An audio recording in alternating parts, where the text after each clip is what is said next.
Hello.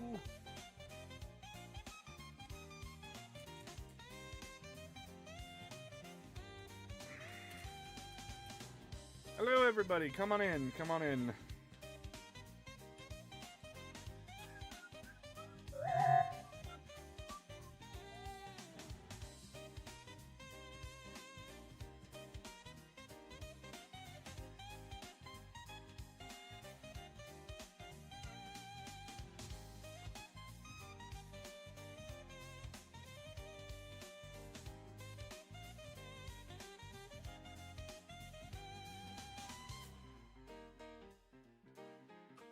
Don't mind me, I'm just getting shit organized. Don't mind me.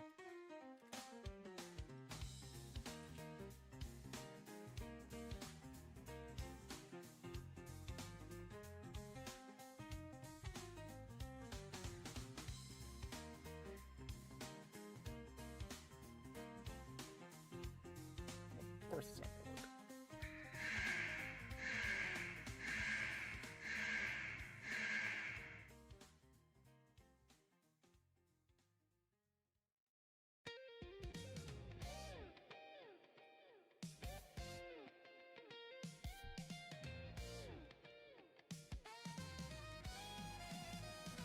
Love your vids, announcer. Glad to catch chill stream. Nice.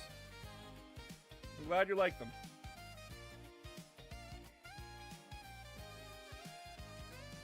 Oh, thank you for the jewels.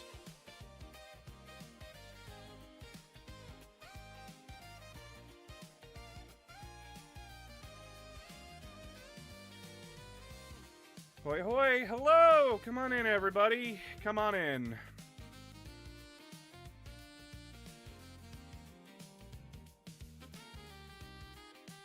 So who are we painting today? We're just painting some more Red Corsairs. Guys, I haven't been painting because I've been very busy.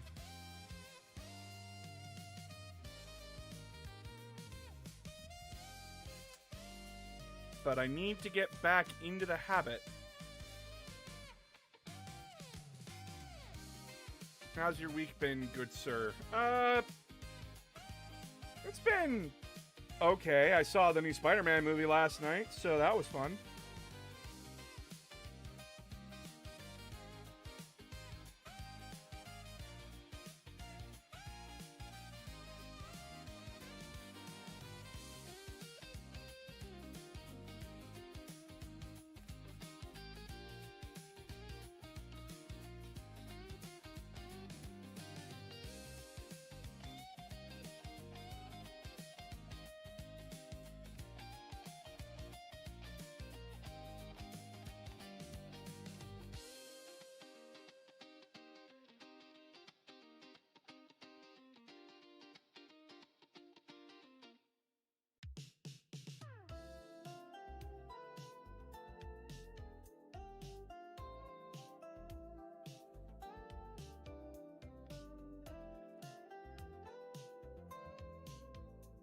Announcer of games, is this your only CSM army I know about, your Thousand Sons? No, I had World Eaters and Emperor's Children along with just like regular CSM.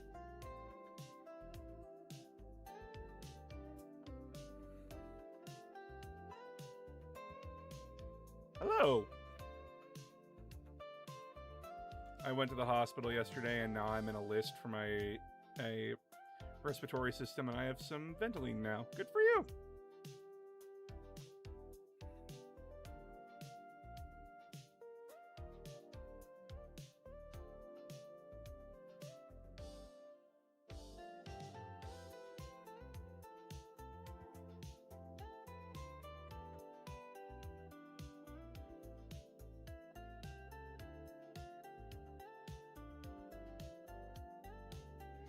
Okay, this is good to have for like...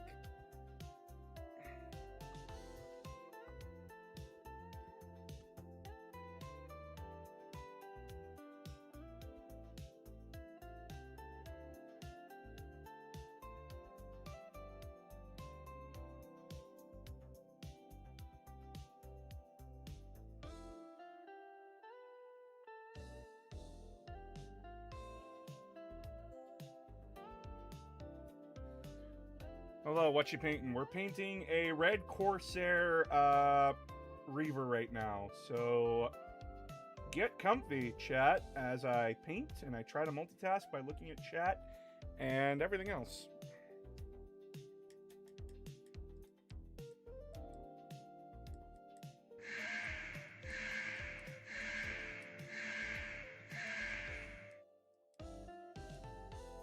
Excellent commentary on the Abby versus Shagrot game announcer. Oh, thank you.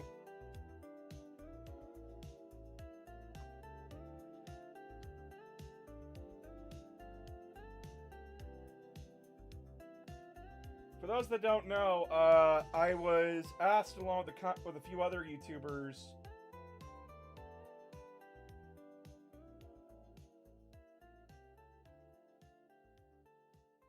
to commentate over Astral's Chrono Cup.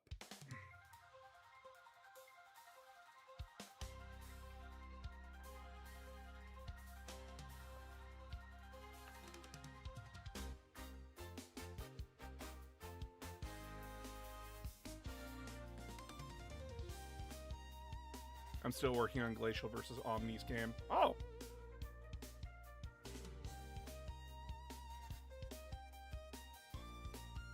Thank goodness, no flags in this one. This looks hard to paint. He's not that hard. There's just like a lot of small details.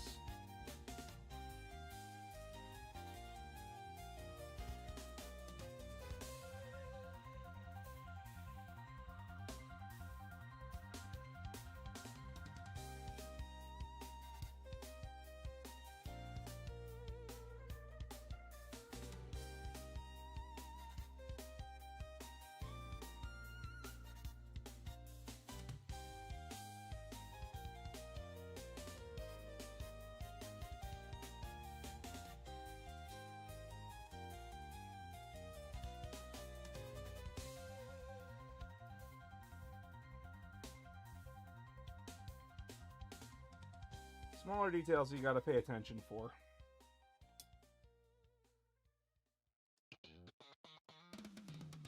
I've got a question. Which do y'all think is cooler, Terminators or Gravis Armor Marines? It depends on what you're looking for, honestly.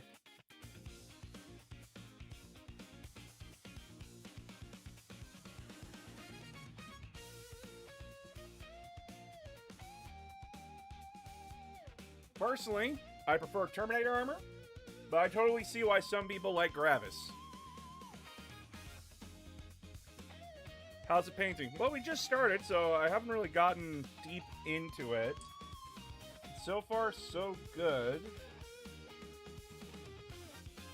I'll be doing like small touch-ups off the camera because I need to be able to like look at it more closely.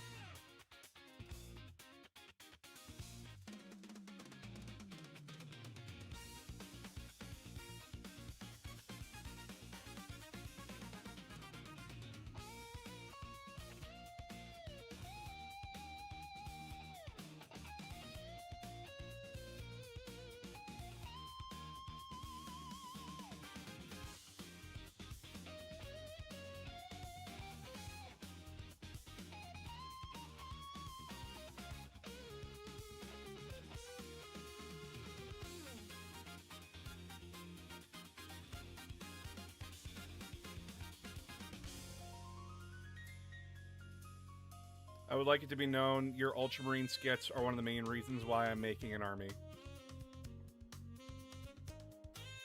Yes, spread my brain rot.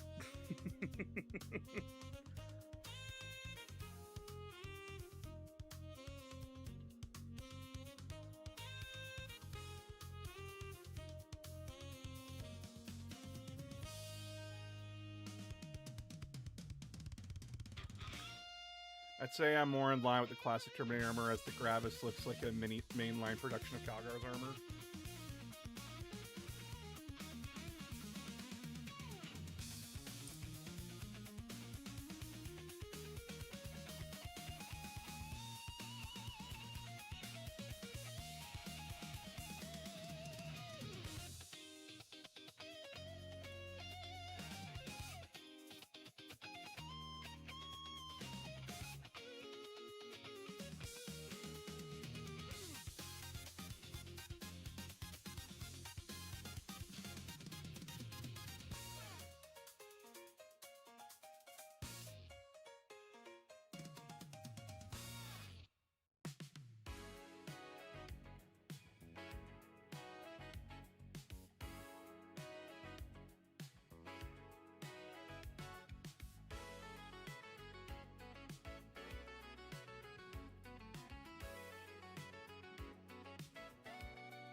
Main reason is because I crushed one of my first minis, so I bought a Venerable to entomb him in. Oh, well.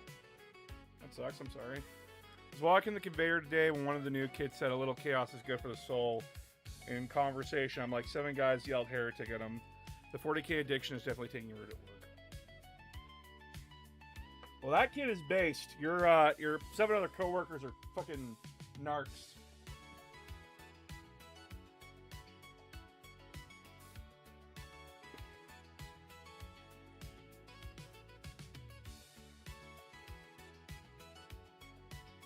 Listen, a little shenanigans here and there.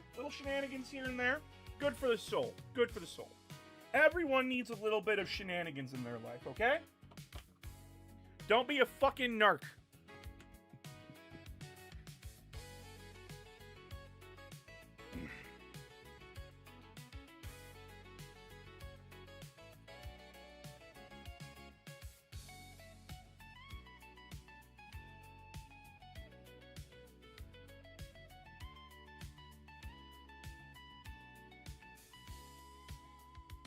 Sorry, I need to get it off the camera so that way I can get a closer look.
Silly question for if you could replace any single named character in Warhammer 40k with a potato.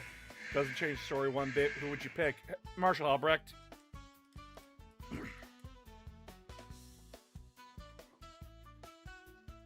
You're gonna keep... Everyone keeps asking, what chapter would you get rid of? What chapter would you replace? What character would you replace? It's always gonna be a Black Templar. Always gonna be a Black Templar. Listen, everyone's like, oh, you hate the Blood Angels the most. No, I never say that Blood Angels are replaceable. I just say that they're boring. And that's a me issue. But I can look at the Black Templars and say I could remove each and every one of them and it would have no impact on anything whatsoever. And I'm usually right.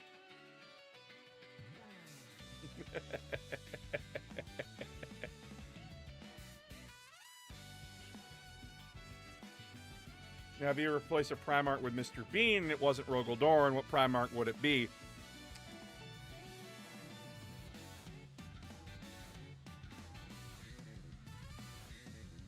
Any Primarch? Any Primarch I want? Sanguinius, because it would actually give him something interesting to do.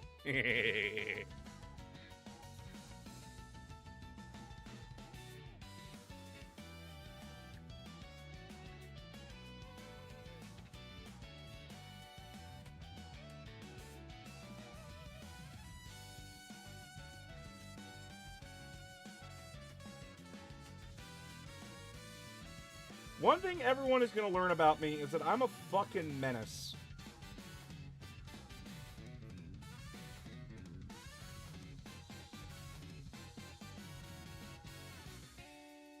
And I'm not apologizing.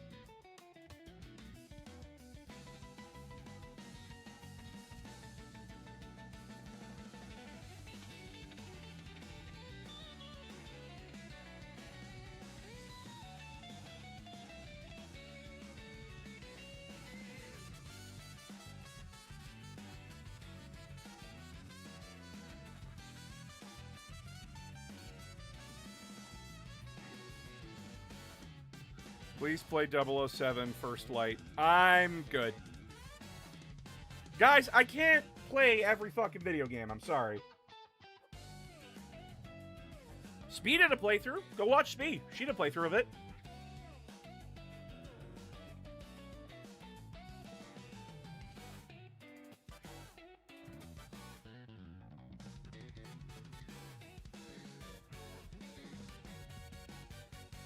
Maybe this is a dumb question, but besides second and first, which Ultramarines company sees the most use in the fluff?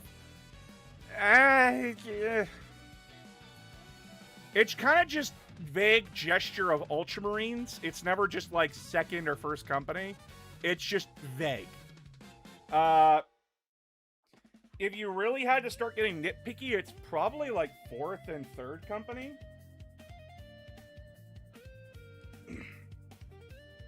Only if you want to start getting picky.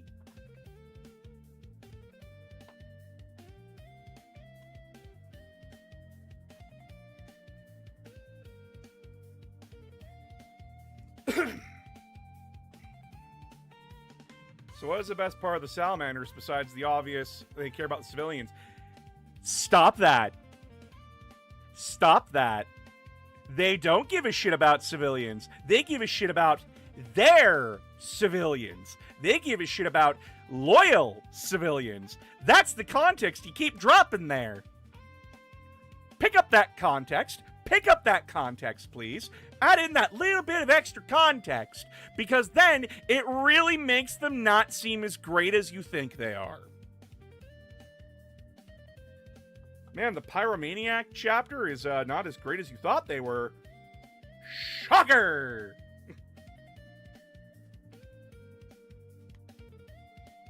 $40K Blood Bowl. Now that's something I can get behind! Listen, all I'm just saying is that we have like 40K fucking Blood Bowl. I'm down to fuck. I'm down to fuck with that. That sounds like an amazing idea. 40K Blood Bowl would be pretty interesting. It would. Also, hi, boss. Hello. But yeah, everybody, I need you to understand something. The Salamanders, yeah, they care about their civilians. They care about Imperial civilians. I need everybody to understand that, because the other civilians who are uprising for very understandable reasons most of the time, the Salamanders usually don't seem to pay them any mind in the way of violating their rights by burning them with flamethrowers.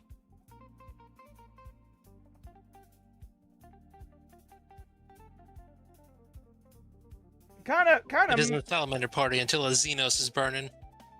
It's not even just a Xenos. It's I really get sick and tired of people being like, "Oh, well, they're nice to civilians." No, they're not. They're nice to their civilians. Please add in that context. Yeah, they really only care for the people that they are in charge of. Mm-hmm. Oh yeah, sure. There are many unfortunate Imperials who have learned that the hard way. Yeah.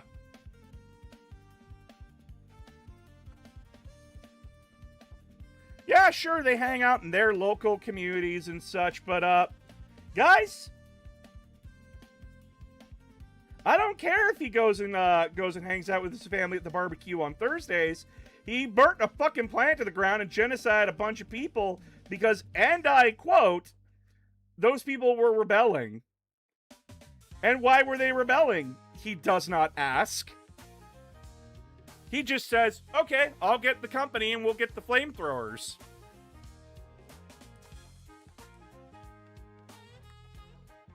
The Land Raider Redeemer was designed to help clear bunkers and cities. What are in cities, chat? Curious. What would you find in a city, chat? Yeah, you can argue like, oh, there's armed combatants. I can make just as much of an argument of saying, yeah, but there's also a lot of people that may or may not have sided with the rebellion that are keeping quiet because maybe they don't want to get shot either. But they still get burned. Things got a lot more complicated. Look, I get it if you like the Salamanders. They are cool. But don't say you like them because they're nice to civilians. You're lying to yourself. You want to know why the Salamanders are cool? They have a really cool fucking aesthetic. They have a really cool fucking like cool doctrine of war. They're a very cool chapter when it comes to, you know, how they fight.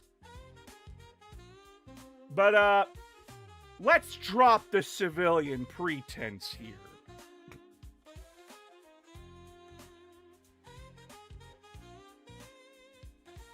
Is there mercenary space marines? Yes, there are space marine mercenaries. You're looking at them right now. The Red Corsairs hire themselves out as mercenaries.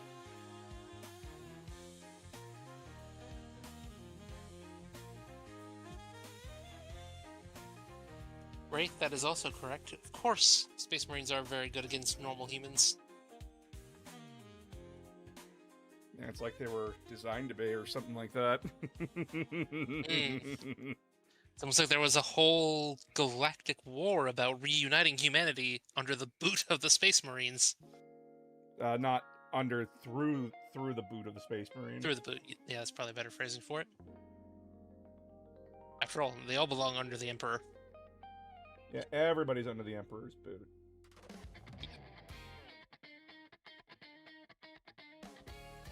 As said in Space Marine 2, we taught those Xenos how to kneel in the Emperor's presence. Better yet, we taught them how to die, lay down and die in his presence.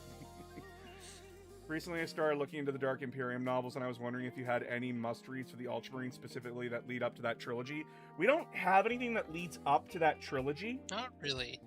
You just read Dark Imperium. Dark Imperium is its own thing set after Gathering Storm. There's nothing that really leads into it unless you want to read like the Ultramarines books, which follow why am I forgetting his name? He's 4th Company Captain. Uriel. If you want to like have some connection to Gathering Storm, you like to the Dark Imperium books, you read Uriel's books.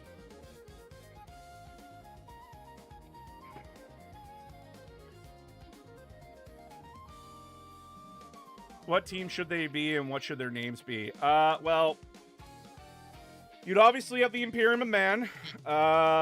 They'd probably be called the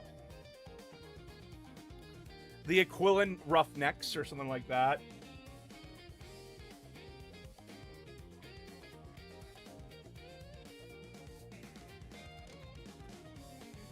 Are there any novels that are must-reads in general for the chapter? Ooh, that's a different question. Uriel's books are a must-read because you get like the full politics of that. There's the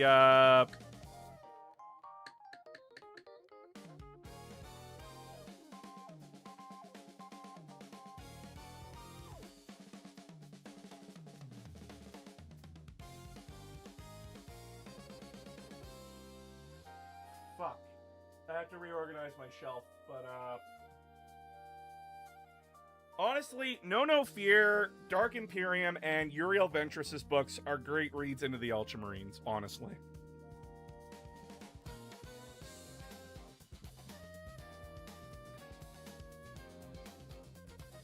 You know when the leader of the Empire is a good one. His full title is The Emperor of Mankind, beloved by all. Doesn't sound like a personality cult. That doesn't sound like a personality cult at all. Totally not. Why is there a gun pointed at my head? Yeah, what's this whole group of specialist scribes? A question for your may or Gene may not Stealer be video. wearing collars. So does it depend on how many flesh or brain a person is still have, like the Mechanicus who has so many replacements? They, as far as I'm aware, they have to be able to reproduce.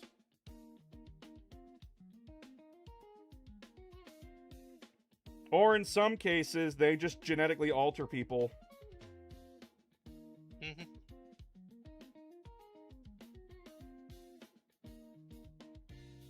The Cult of the Twisted Helix is infamous for that.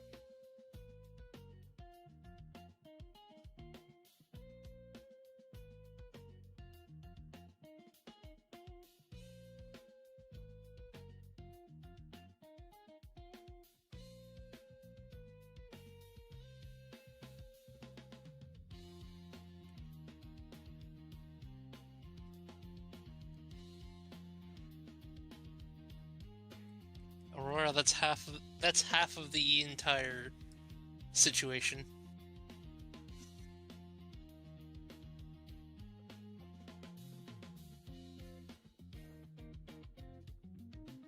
You know, when they start calling you the God Emperor, your appearance becomes counterproductive to your narrative. I mean, that's the whole point of the Last Church. Yep. Is literally this guy shows up and is trying to say how the only way for humanity to be quote-unquote free is to fall in line underneath him, never question him, and do exactly what he says every time. Pretty much. I still respect that priest for walking straight into it.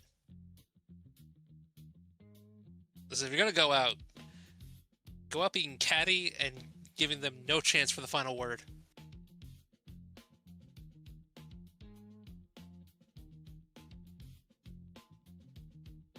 Deal that blow to their ego and make sure they can never recover from it. It wasn't really a blow to the Emperor's ego, it's just a... He was kind of right in the end. Keyword being kinda. Because he was right that the Emperor's hubris would lead to the end of humanity.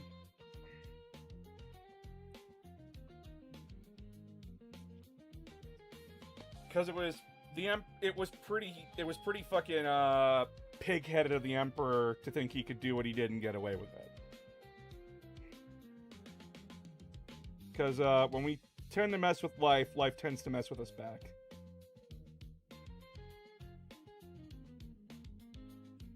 In not so fun ways.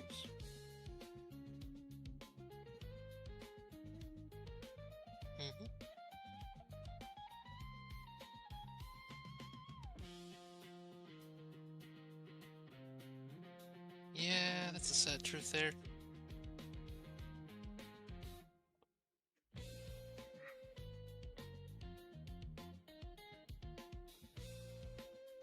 I read the novel about the Silent King meeting Guilliman. Did Silent King really meet the shit out of Guilliman? Did not read the whole novel, was thinking if you could make a short of it. The Silent King never met Guilliman. The Silent King met Dante. He looked at Dante and was kind of like, huh. The Silent King never met with Guilliman. The two have never crossed swords. Probably with good reason. He met with Dante during the Third Tyrannic War, because that was when he came back. He saw the craziness from the Tyranids, is like, oh. Well, at least the humans are trying something about it. More along the lines of, I need to figure out, like, what these bugs actually do, and thank God there's a Tomb World nearby where I can hijack one of their guys and kind of just look through his eyes. It's why he didn't address himself as the Silent King when he was talking to Dante. He just said, oh, I'm this lord from this planet.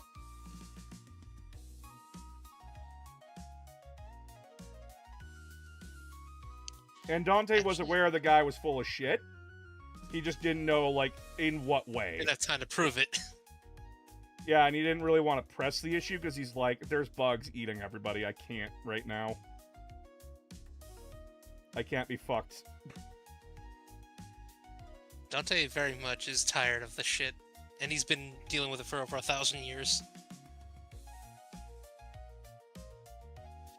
Now, stats-wise, if you're wondering who wins, Guilliman or the Silent King, sadly, Silent King beats Guilliman's ass every time on the tabletop. Yeah. I'm trying to think, has he ever met with a named Necron character since his reawakening? As far as I'm aware, no. Because Trazyn fucked off after the fall of Cadia. Right. He took what he wanted and tried whatever he wanted to do. Yeah, he took a bush and he took a bush that smelled of cigars and left. Sounds about right.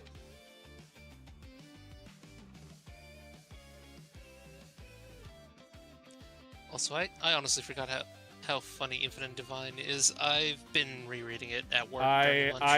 I'm mad at myself. I missed the pre-order date for the book. Oh. The new book. I'm mad at myself. You missed the pre-order date? I You should have did. said something. We would have gotten it for you. I forgot. You know this mod team would have absolutely gotten one for you. Oh, I know for a fact you fuckers would have, but like I completely dropped the ball. Would pre-Heresy Primarch 30k react to how would pre-Heresy Primarch 30k react to current Imperium 40k? Look at Guilliman and apply same way. Every single one of them is like, oh, all that effort is gone. Oh, how did they The fuck migraines. this up? We left so many clear rules. How could they not follow them? God damn it. You I know- left Joseph in charge. Yeah, and then Joseph had a kid. Oh, God! Of course he had a child. At least tell me the child's name was like something normal. It was insert fucking dumb Elon Musk name here. Why? Why? And you know Dorn is just like, why couldn't Sigismund have just died properly? Why couldn't he have just died? You know for a fact that he's coming back and he would have said that Oh, outright. oh yeah. No, Dorn would have opinions. Dorn would very much have opinions. He's not exactly the spare the feelings type either. No, he would go and make things worse because he has no fucking tact and decorum. Yep. I can practically see Guilliman just be like, oh, fuck. While I appreciate you coming back, you're not allowed to speak. Listen, I appreciate that you're alive, but open your fucking mouth at this meeting and I will punch you myself. But they clearly deserve to be killed, Guilliman. And listen, I hear you. Listen, But I guess hear what, you, and I fucko? agree with you. We don't have time for that. We don't have time for that, and half these people know half the shit that I don't know, and I kinda need them. You could torture the information out of them. Yes, that's a great idea, and I haven't thought about that at all, Dorn. Looks at all the custodians nearby. Have I ever thought about it? Shows the meeting notes. Have you ever tried the Imperial Fistwave torture? Ah, yes! Full bodysuit gimp torture. Great, cool, awesome. Half of them are into it. Half of them are into it. Oh. Yeah, so how about we don't worry about that right now? Also, why didn't any loyalist Primarchs at least stay with the Imperium after the Horus Heresy and the Scouring? Well, Ooh, that's a whole mess of problems. it's a whole mess of problems because you assume that some of them had a choice in that. Yeah. Guilliman got his throat slit by a demonic blade that was killing him, and they had no cure for it, so he So didn't they have a stasised choice. him. They stasised his ass. Dorn went missing. We have no idea Right. where he went. Vulcan had to do Vulcan went off into... the flying leap to take out the beast. Yeah, he basically went into self-imposed exile. Because he felt like he was not what the Imperium needed at the time. Took Lehman Billy Russ... Flop into a reactor with the biggest orc of the time, and still couldn't be like, I don't think I'm helping. Lehman Russ went off after having a seizure in the middle of his dinner, and took the 13th Great Company with him to go do something. We don't know what. No one knows. We don't know what. Not even the Space Wolves know. Yeah, because the Space Wolf he didn't take with him was Bjorn the Fell-Handed, and he told Bjorn, not you. Has to be mildly insulting to Bjorn, who's been around that long. Some like to think that it's because Bjorn was a fucking buzzkill. I don't think he's a buzzkill. No, he is called the depressed one. I mean, fair enough. If I got stuck in that for that long, I would also be depressed. Was he depressed before, or is this As like a result chicken... of this, debatable. Exactly, like When did you become depressed? Was it before or after Lehman Russ started making fun of you? Sanguinius died to give us Christmas. I mean, that's...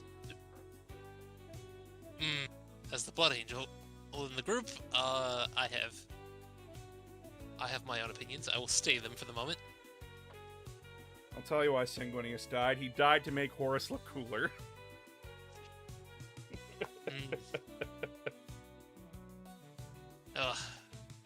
Listen, I laughed my ass off at like how they changed how they revealed how Sanguinius actually fucking bit the dust. Yeah, it was not. But then like there is that part of like I laughed because people that keep hyping him up and riding his dick got fucking served with that.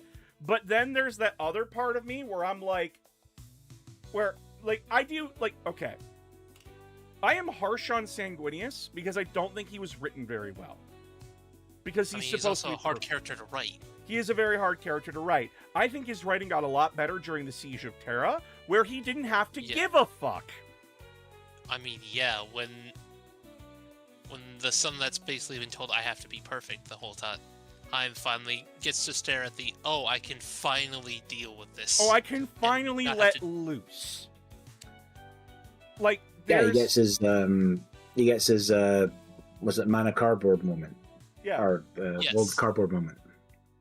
He finally gets to be like, I don't have to be perfect right now. I can actually tap into something I haven't been allowed to for a while. You know what? This is rare praise for me. The scene where he takes out a Titan on his own is one of the coolest fucking scenes in Siege of Terra. Because he flies up, takes out the bridge of a Titan by himself, looks to the rest and says, "Come at me." And they run away. I would too if I just saw somebody solo a Titan. In the most effective way you could solo a Titan. Rare praise from announcer. And you know what sucks, chat? You know why I'm so hard on Sanguinius? Because in Horus Rising, he was actually kind of funny. He ribbed on Horus. I think when he was bouncing off of a Primarch that gave him a little bit of shit, or a Primarch that he could give a little bit of shit to, I think that's great. That's why it's supposed to be all tragedy that it was him versus Horus. They were the only two that got each other. And then, like, when he died, people were like, oh, it's going to be like this epic duel. It's going to be this amazing thing where, like, Sanguinius is, like, holding him back. Nah, he got pimp-slapped like Thanos did to Captain America. Yeah. And then I'm just unfortunately, I wish it stopped there. I wish it was just the pimp slap and then, like, nothing else happened. But this is Warhammer, and that's not how that shit goes. And then you get a very... sure it was bad. And Dan Abnett wrote a very uncomfortable scene where Horus just proceeds to beat on a dead man. Chat, I'm not gonna lie to you, that was really hard to read. Not because it was bad, far from it, but it was so well written, it was deeply uncomfortable. It is extremely uncomfortable. You're reading Horus beat the shit out of Sanguinius, and it is one of the most uncomfortable things I've ever fucking read in my life. I sat there genuinely like, holy fuck, Dan. The worst part is, because of all the hyping that they did beforehand, you have this whole idea, yeah, maybe he might have a chance. Maybe he can actually do something here. Maybe Horus still has some amount of humanity left. Nope. Nope.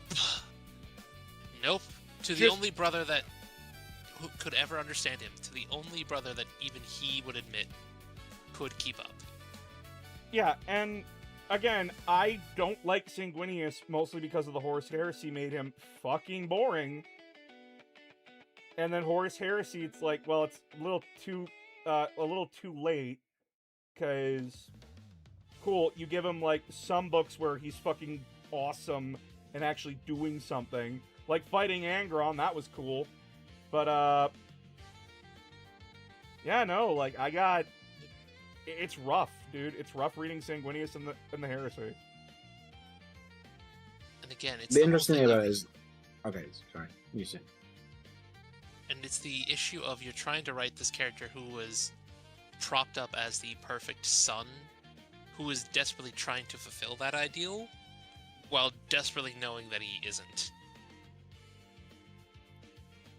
It's why he was so, like, reserved around other people more often than not. It's why he went out of his way to focus on his appearance to others more often than not, and he definitely suffered for it, and it caused a lot of struggle for his sons. And I wish we'd seen more of him not in that position. More flashbacks of him with Horus being a little bit more down to earth, being able to be kind of snarky, having some quick verbal jabs, just something where he's not trying so desperately to not have anybody question him enough that he has to stare down the risk of being the third Primarch, to be unnamed. Yeah, and listen.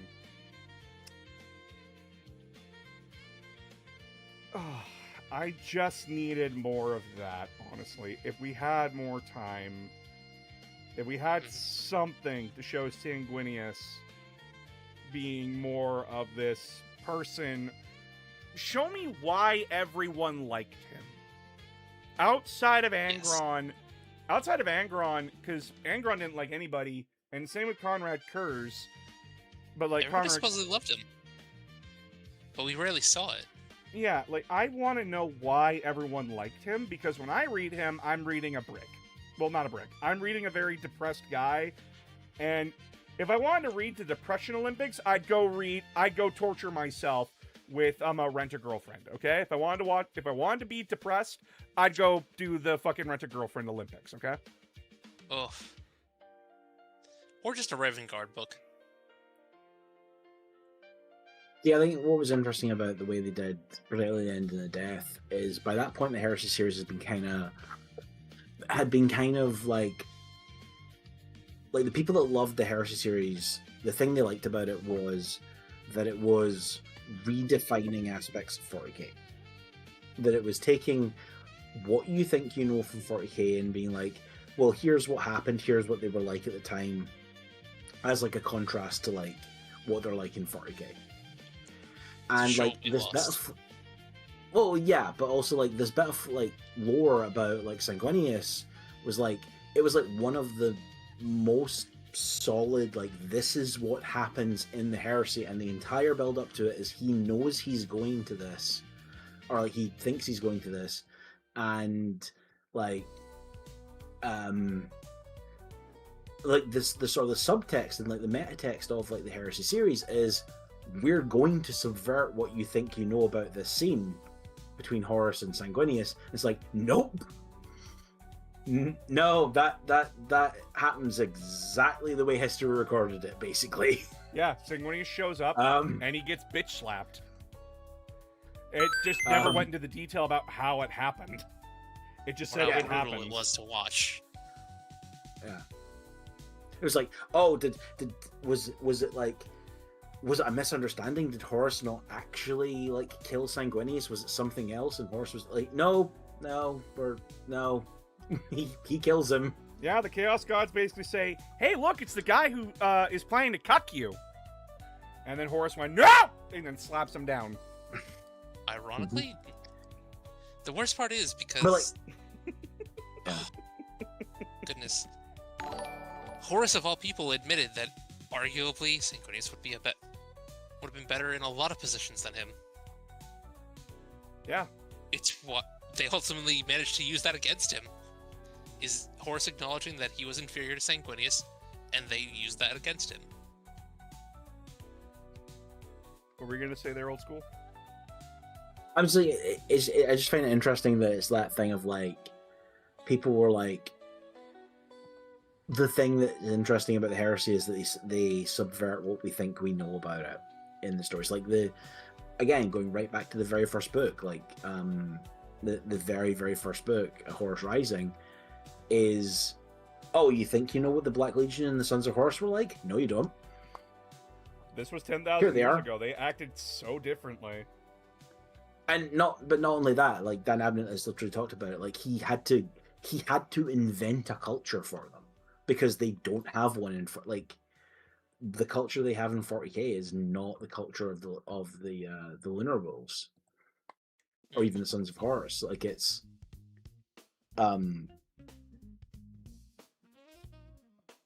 It's something completely different. and yeah, and like they were like when they initially set out to do like the heresy, they were like, okay, so we have these. I think they referred to them as like flags in the sand, which were like, here are the big plot beats that we need to hit, and it was like Dropsite Massacre, Siege of Terra, Sanguinius fights Horus, Horus fights the Emperor.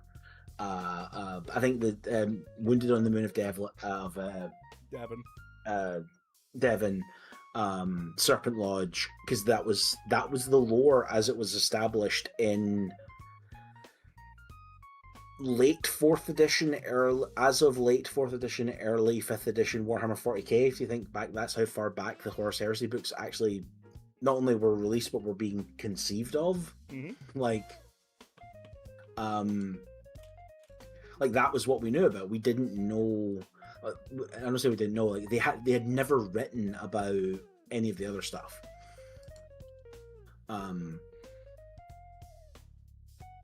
Like Flight, I think it was like Flight of the Eisenstein was like a piece of solid lore because that's in Rogue Trader. Names like Saul Tarvitz and Garrow are. I think Garrow is the captain of the Eisenstein in Rogue Trader. Like it's. Yeah, he's never described anything else. Yeah, like I think the implication is that he is like a ship's captain, not like a space marine. Like,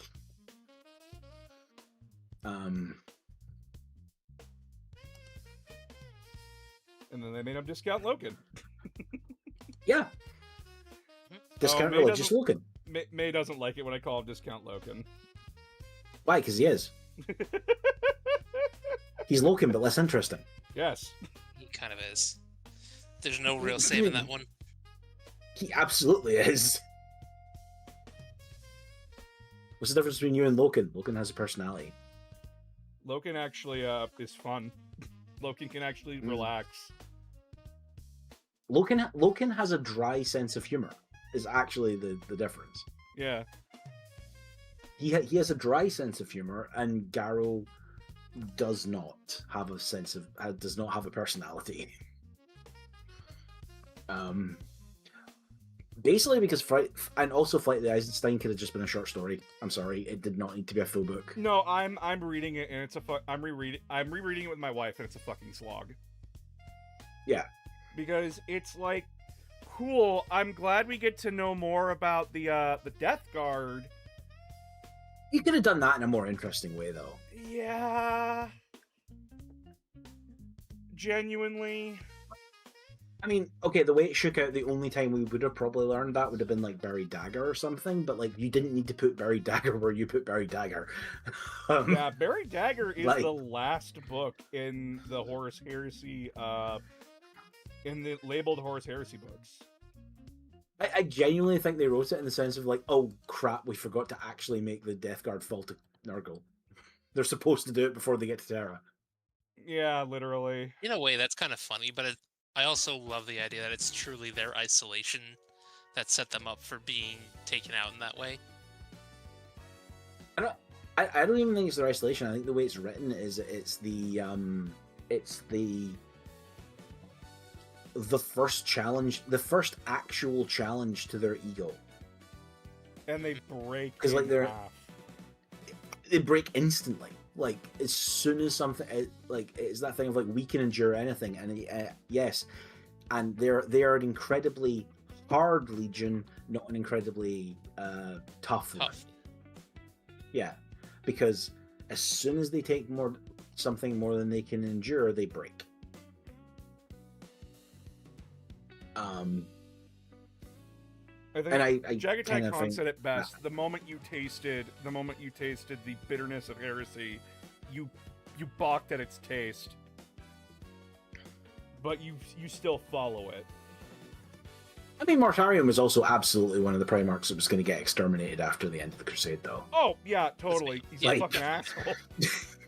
I mean, yeah, Like- a raging asshole like that was definitely gonna get it. Let's be honest. Like out the- of all the like- Primarchs, Yeah. maybe 5 might have survived post Great Crusade. There is nothing the Death and not Guard including do. Magnus, who's that- obviously stuck in the I was gonna chair say- for that one. There is nothing the Death Guard do that like the that in like a post Great Crusade Imperium, the oh god, which wing of the Dark Angels is it that do war crimes? All of them. No, No, there's a it's one specific one. specific. I Oh, the think extra it special war was... crimes. The war crimes that Yeah, fuck. their dad is questioning them about. God damn it! I'm is trying to it remember. Fire the name. Wing? I think it's the fire. I think it's like the Fire Wing or something like that. Yeah, but like, there's nothing the Death Guard do that the Fire Wing doing. You know what I mean? Yeah. Yeah. Redundancy. Thy name is Death.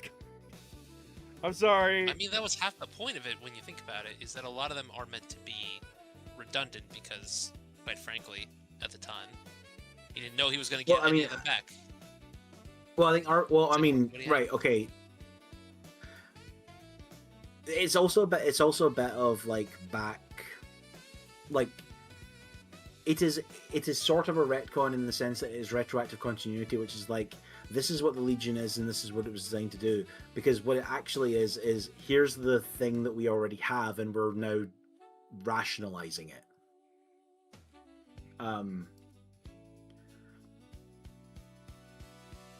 You know, like Yeah.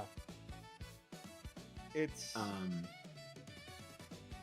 it's designed in such a way where you need to make sense why these guys exist and do the things that they do, because it comes back to, if you need to make these guys actually look competent and serious, and you can't just have like a, oh well, like this is like the cowboy planet and shit like that, right? yeah, but that what I'm saying more is it's like, but it's like you need to decide what these guys wrote, what these guys' job was, but it's based on that job is then based on what the Flanderized version of them in 40k is, which is which is an existing set of expectations. So it's like, okay, pare that back, and you can't. They couldn't turn around and say that like, oh well, the Death Guard during the Horus Heresy were the Siege Legion. Because that was like, the Iron Warrior shtick. Well, no, because that's that. Because 40k lore has already established that was what they are. That's the Iron Warriors. You know what I mean? Yeah. Like, it was retroactively trying to explain what they'd already decided were the assigned roles. It wasn't what they didn't do, and I think this is sometimes what people sort of misunderstand. Is they didn't look at the legions and sort of design them from the ground up as like, well, this one was this one, and this one was this one, and it was like, we have these things Ideas that we already already fit have. into this shape. Yeah, we have these things that already fit into this shape. How do we explain it? How do It's they- very much how they do the lore for the. It's very How much did how we they get do the here? lore for the models, which is, we're releasing this model. How do we explain this? Yeah, how did X get to Y? Yeah. Why does the Imperial Guard suddenly have a new like heavy battle tank? Oh well, they've always had it. We just haven't You just mentioned it didn't see before. Yeah. Okay. Cool. Like Those are always the fun ones. Oh, Firewing is the covert ops wing. The Dreadwing is the war Oh, crimes of okay, war crimes. thank you. Dreadwing, thank you. Sorry, I've been like deep in other factions right now. Like I'm, and I have to like, listen, I'm gonna be finally starting to read Operation Imperator and making a need to know on that one. And then I have to do Knights and Chaos Knights at the same time. Yes, fuck you. They're the same goddamn thing. Yeah, they are. You don't hear me arguing. This is for a chat. This is not for you guys. I know you guys agree with me. Don't worry, we can tell Farva that he's wrong. What I will say is I actually find Operation Imperator quite an interesting book because it feels much more akin to the Horus Heresy campaign books. Not Horus, the Imperial Armor campaign books, like Vrax or things like that. It's just like, here is a war zone. Here is what's happening in it. And that's like, okay, cool. Like, Pirate. I mean, it alludes to the Legion of the Damned at one point, which is sweet. Mm-hmm. Yeah, there's like some guard forces retreating from like an ambush. The pirate looks cool. I want more of them. I don't care what people say. There's like, I don't care what people say about like their use in the tabletop. I have been dying for Red Corsairs for years, and I want Red Corsairs. I got Red Corsairs, and I'm happy. You did. use them for I played against a friend in a game of boarding actions who was using them. We just said you can use Red Corsairs in place of Legionnaires.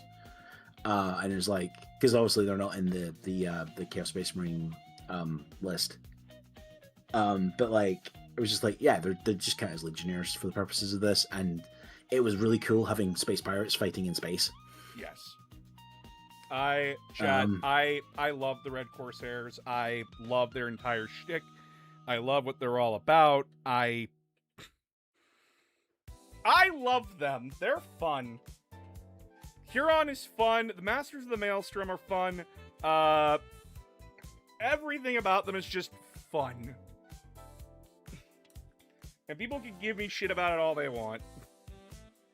It's kind of nice having like villains that are like, yeah, we don't want to conquer the galaxy. Yeah, they're just Like, dicks to be dicks. yeah, They're we dicks want to because like somebody else is control. addicted to We them want to first. we want to control our area, but like, Don't get me be wrong, if all anybody comes up powerful to and- me, I will fuck them up, but like, they gotta Yeah. come to me.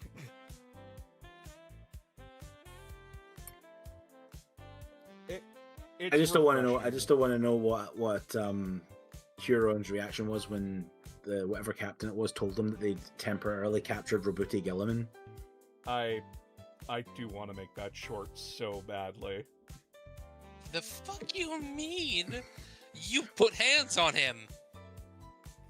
No, it's in No, my no, he'd head be it like, goes, no. I think you're, because he wouldn't know. He wouldn't know that Gilliman had returned. He'd be like, wait, what? Yeah, 'cause You in my mind, it's mean just, you mean Marnie? You mean Marnie is Calgar? No. no. This is how the conversation works in my head. Sorry for running late, my lord Huron. Oh, it's fine. And you brought back some extra stuff to make up for it. Tell me, what did Kairos actually need you for? Oh, well, we were just, kidnapping the Primarch of the Ultramarines. The who? The Primarch of the Ultramarines. You mean his Chapter bones? Master, right? No. What the fuck do you mean? 20 minutes later. What the fuck happened? Well, you see, no. You had the Primarch. Yes. He was inside a cell. Alive. Yes. And he got away? Still a Primarch. Still a Primarch. No, I want you to scour that fucking Black Fortress, blow up any webway portals you find, and then come back to me. And then he looks at the head taker and goes, "You're going to have one more skull for your fucking belt." And then under the skull helmet, you see a smile. Yeah. The smiley emoji. Just casual smiley emoji. I think the head taker he just talks in like emoticons that just appear beside him for some reason. That's even funnier. Yeah, because he doesn't talk. Oh no, he has like he's a tiny silent. projector that just like Yeah, comes out of his it's a helmet. tiny little holographic projector kind of thing. He's got one of those fucking like bedroom projectors for like movies and shit. Yeah. He just uses it for the emojis. Oh, Dr. Church, thank you for the follow. What do you mean you captured my Primarch? I'm just imagining how confused somebody must have been when he introduced himself as a Primarch. Oh, the High Lords of Terror were very fucking confused. Sorry, what? I mean, also, I mean, they were also grateful. He did kind of like break the second siege of Terra. Yeah, they were grateful, but at the same time, it's just like, wait, one of the Emperor's sons? Who? And An wait, angel has I come don't- among us? And also Roboute Gilliman, like the one being who is like synonymous with leading the High Lords of Terra, to the point that the head of the High Lords was for a time known as the Lord Gilliman. Yes. The man who could lead the logistics of an entire galactic war on his own? I like, And then he's kind of like, I'm not that good. for those that don't know, when it came to Russian What do you mean he history... fought Oh, hi, babe. When it Sorry. came to Russian history, there was a person known as Catherine the Great. She was one of their first empresses, and they didn't know what to call her. They settled on Catherine the Great. And she had summoned that meeting to, actually get shit done. They spent most of the meeting trying to come up with a name. Like a title for her. And it's like, that's Gilliman in a nutshell, having to deal with that kind of shit. She also exiled her husband to an island and gave him like a single brigade of soldiers so he could play general on the island. So he did essentially played war games with real people. Yes. Yeah. It was easier than dealing with him. Much easier. Yeah, she also had a lover called Potemkin, who is a cool character in and of himself. They split up and then basically spent the rest of both of their lives being wingmen for each other and trying to get the other one to hook up with various people.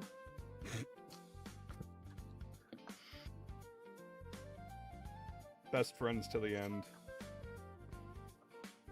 I also want to do like each and every one of these Red Corsairs is like a different renegade from a different chapter. That'd be pretty cool.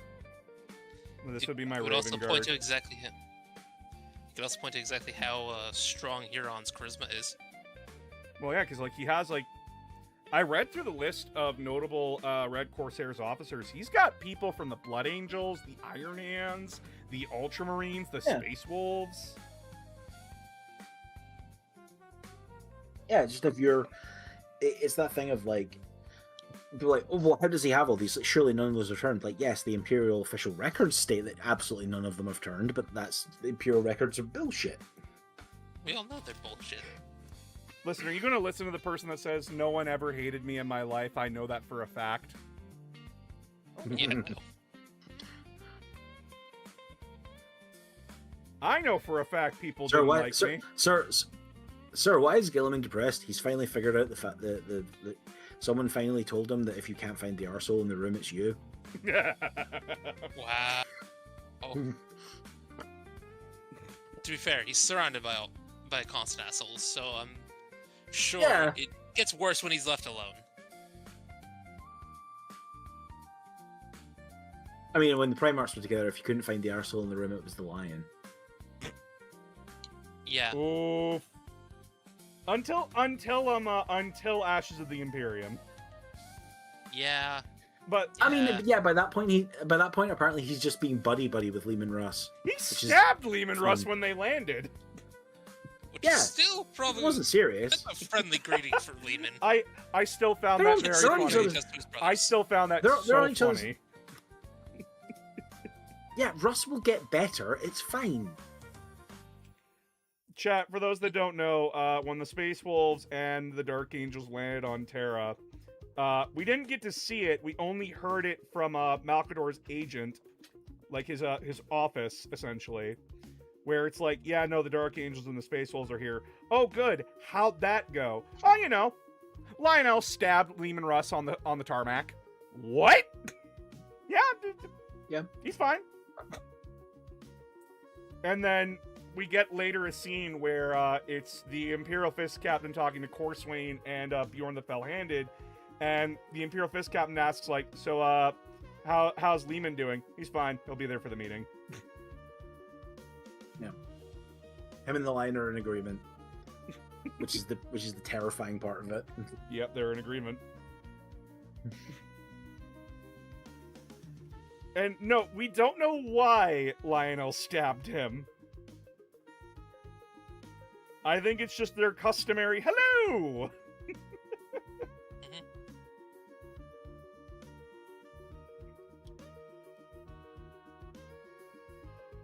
After the Marine It was a killed frank the exchange of traitor- daggers. After the Marine killed the traitor, he laughed, wondering what his Ultramarine squad mates' reaction to this would be.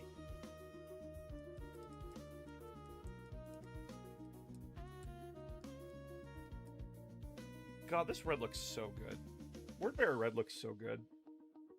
I mean, you also have the thing that in Space Marine 2, the squad that Titus is part of at the start, the Dark Angel and the Space Wolf are like best mates in that. Yeah. They're having an absolute bro moment. No, but they are actually apparently in the background of backstory of that. Like they two are like super close, and Titus is super close with the Black Templar one, apparently. That Black Templar must be chill as fuck then. Why he has the chain thing on his arm? It was a gift, And then they died. and then they all died because Space Marines. Yeah. If I can't play Deathwatch, I'll play Red Corsairs instead. They're the same thing.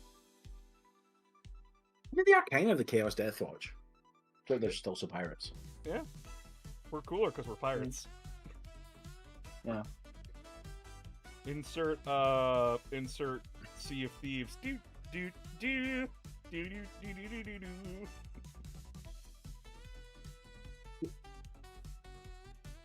I mean, I also just like that they exist now. Like that one detachment exists that lets you play as just Renegade rather than Chaos, because Which is great. Renegade Space Marines need to be more of a thing. I wonder when GW will begin talking more about the 11th edition new Orcs and Space Marines. It seems like after the initial announcement with the Armageddon box, they have gone quiet. Yeah, because they have other products they need to shill out. Also, they're getting towards the end of that, so probably either this weekend or next weekend. The Orcs might be in multiple waves, which is why we haven't seen some of them.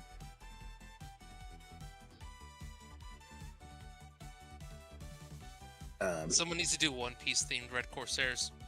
Of course. Because what they'll do is they will announce it's going up for pre-order the following Sunday, and then you will get rules articles throughout that week, which is how they always do it. And then on Thursday or so, the what do you call them? Agreements they ask content creators to sign. They won't talk about things before a certain day. NDAs.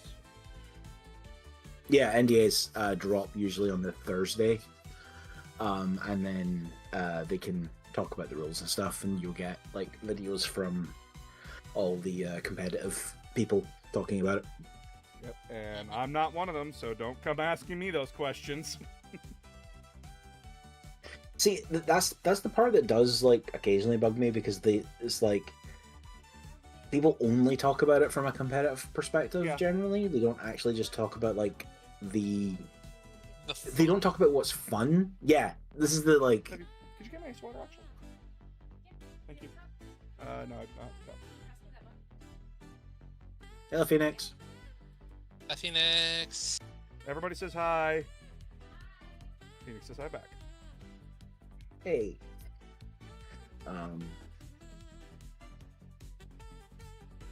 Like a really good example of this is in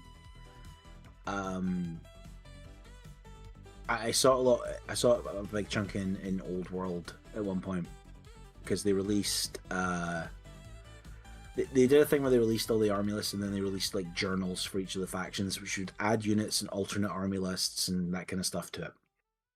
And they released one for the Empire, for the humans. Sorry, the Empire, who, if you've played Total War, you know who they are. Yeah, And Wraith, one of the things. Sorry, I just need to Sorry. address this. So I know a lot of people have been complaining about the ads. That's not me. That's Twitch. If you subscribe, you don't get those. Yeah. Just saying. Um, but yeah, like they released like the Empire one, and one of the things you could give Empire engineers in it is pigeon bombs, which are bombs attached to pigeons, which are competitively terrible, But narratively, but they're hilarious. also hilarious. But they're also hilarious. Bullshit, go. Yes. Let it always be said that, chat, that Um, random bullshit will always be fun. Or like how things like, do you remember how like the shock attack gun worked in like 5th edition, where you rolled Yep. on the chart for it in terms of what it did? Yep, I mean, that was great. that was fun. Was it consistent? No. You never took Orc with Shock Attack Gun if you were playing competitive. But if you were playing for fun, No. it was in every fun Orc Hell list. yeah. Competitive Um, Orcs, boring as shit. Non-competitive Orcs, hilarious. I mean, that was also back in the days when, like, if you were playing competitive, it was like, okay, so you're playing ITC or you're playing WTC. Both have completely different comp rules for your competitive armies. Basically, have their own mission structure and system, which is completely independent from GW. They will basically rewrite your army list for what they each consider it to be balanced, and isn't really. This is the stuff. It's basically removing all of the variance like across the entire game. Yeah, like pre 6th and 7th edition competitive was not good, and then 6th and 7th edition competitive was also not good because you had the allies bullshit. You know how people swear to me that, nah, previous editions were great. No, they weren't. I remember you bitching about them. But yeah, I was bitching about the edition at the time.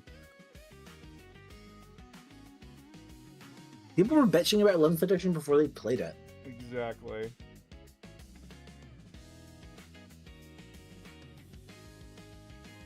I'm not angry. I'm just very disappointed. I mean, I was like, I was mostly circled on 11th. Like, one of the first games I played, I was playing against my friend's orcs. I was playing against my friend's Space Marines. I was using the orcs from the starter set, and we were just trying to get the edition out. So, I'm playing Purge the Foe, and he's playing Take and Hold, I think. Or I think it was Take and Hold. Because we figured those were like the two ones that were sort of just like, play these two against each other. That feels about right. We weren't really playing any attachments or anything. So playing Purge the Foe versus Take and Hold, his mission is, my mission is called Unstoppable Force. His mission is called Immovable Object. Yeah, I remember this. And it's like, that's great. Like, that is just immediately just really well done.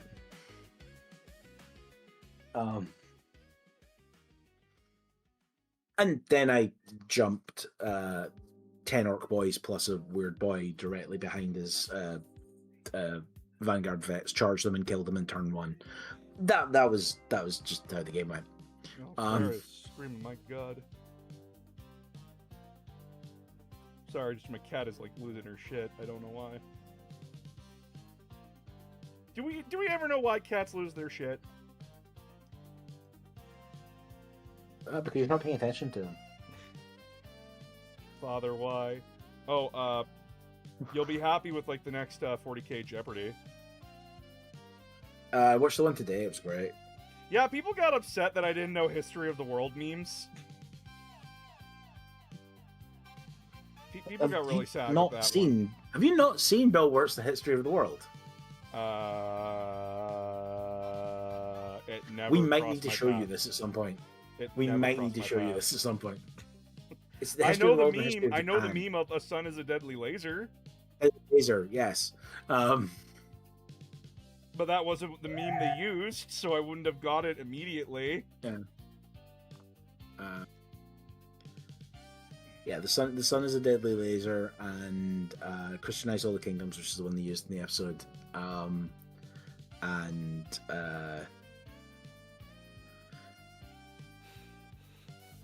Oh, what's there? Oh, that's the Tamil Kings. No one fucks with the Tamil Kings. Like, who the fuck are the Tamil Kings? Merchants, probably. Yeah, no, my meme game has been off kilter for like a long time. Apparently, I started a few, but like, I'm not aware of any new ones that pop up until like they pop up in my Discord, and then I have to ask somebody who's like, "What the fuck does this mean?" And then they're like, "You don't know what this means," and I'm like, "No," because unlike the most of you, I'm not internet pilled anymore. I'm gonna say I'm at the horrible point where I'm seeing a bunch of people like on Discords and stuff that I'm on, and I'm interacting with them, and they are younger than some of the memes that I know. Yep. That is not... Like, listen, the Gaijin Goomba... When I played with Gaijin Goomba and all of them, I was the youngest in that call. I'm 28, chat. And no, I played with Gaijin Goomba, somebody who I knew, who like I was watching in junior high to high school. I think I became aware. Were they on The Escapist at one point? No, they were with the Game Theorists. That was what it was. I became aware of the Game Theorists. Yes, he was the guy who talked about like was... cultural stuff localization in and stuff. Yeah, cultural stuff in video games. Yeah, I remember. Like I remember his. I remember like watching his stuff. And then he left, and I don't remember the reason why he left. Yeah, and let's not speculate because. Yeah, I don't think it was a negative thing. Yeah. I think it was just like he was getting burnt out and wanted to do his own thing. Yeah. But no, like, dude, I made him laugh. I made him like, I was so happy when I made my Peter Griffin joke and he just like was dying laughing. That made me so happy.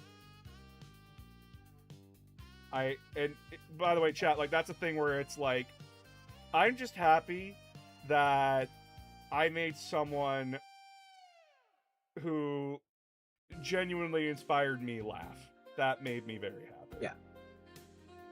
Yeah, it'd be like if Lanny Patur laughed at Joe Gears or something. Oh, dude, I will forever ride the high that I pointed out that DBZ episode, their episode where I'm like, hey, aren't those fuckers supposed to be dead? In the background, he retweets my fucking post and says, some say you could still see them to this very day. I wrote that high for a good fucking day. Speaking of speculations, what units do you think factions might get in 11th edition? People say that this edition is going to have a focus on speed and mounts. They're saying it will not be that it will not be that focused. It will not be that focused, I can tell you that much. The reason why people are saying that is because we got a new land speeder and a new war track. And also Orcs and Space Marines are getting bikes. Yeah, Space Marines and Orcs are getting new bikes, so that means like Dark Angels will probably be getting updated Ravenwing. Yeah. Which, by the way, thank God for that. But no, it's not going to be a mounted. It's not going to be a mounted edition because mounted units, although right now appear to be pretty terrifying because they can space out with that 9-inch coherency bubble. People are seeing the weakness of that right away because the moment you take out the model that's keeping that coherency, you have to pick which combat you're pulling from at that point, just deleting units. Yeah. I mean, that being said, like Sisters of Battle getting like Sisters on mechanical horses would be sweet. Like, is it bad that I don't want them on horses? I want them on chairs. I want all of them to have mechanical thrones. That'd be funny to me. I'm just hoping for a new Pedro Cantor model. Just play just hey, no, here's your new Pedro Cantor model. Captain of Power Fist. You're done. I'm kidding. I'm kidding. I'm kidding. He also has a Stormbolter. I think. He has a Stormbolter. Yeah, he has like a Grey Knight. He has like a Grey Knight style Stormbolter, doesn't he? Like the ones that's on the back of the wrist. So someone's asked. I like that idea, Nick. Someone's asked me a question. How did I meet Carrie and Ava from Numbskulls and what got me into the hobby? Was curious, have you met, how you guys met, and who else you met in 40k space? So I have always been kind of isolated from like the 40k, like the greater 40k content creator community. I didn't know that a lot of them actually followed me. Because, like, you don't see it, right? Like, you're kind of, like, doing your work, and you don't see, like, bing! Oh, this person followed you. So, the first thing that got me on Numbskulls' radar was me, one of their friends slash fact checkers joined my Discord. And then I fucked up, who I was talking about, because I thought it was Ava. And their friend politely explained to me, no, we're not the same person. I went, oop, I apologized for it. I had to read the entirety of Battle for the Abyss. Not my greatest moment. And then from there, we followed each other. Heresies either. And then we followed each other on Blue Sky. Then, a couple of weeks later, I get a message from Gremlin May, who says, hey, the people of 40k Jeopardy are wondering, are trying to find more people to bring on. Would you be interested? I see no reason not to go on, and I'm very excited because I do want to, like, participate so badly in that. I'm not gonna lie, because it looks fun as hell. So I say, yeah, sure, I'd be honored. The next thing I know is fucking Possum sends me a goddamn Smash Brothers letter, and I get invited into a private group, and from there, I've just been kind of, hanging out with them. Or, just, like, occasionally dropping memes, and we go on rants and tirades about stuff. I am now infamous in that group chat for going off about how I think Sanguinius is one of the most boring fucking Primarchs in Horus Heresy. Yes, he is. He's not the most boring.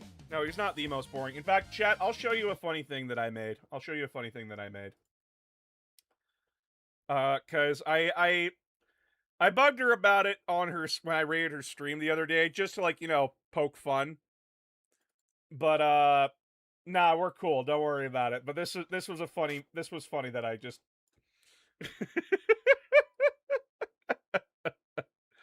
I just need to show this, okay?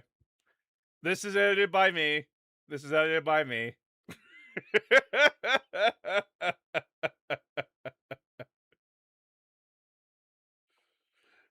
So, this is...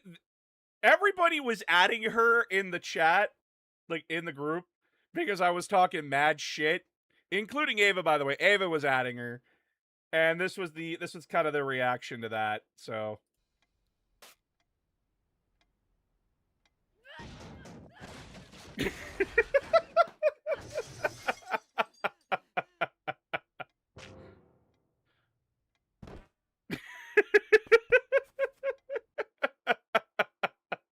no, she never actually did respond. That was me being preemptive.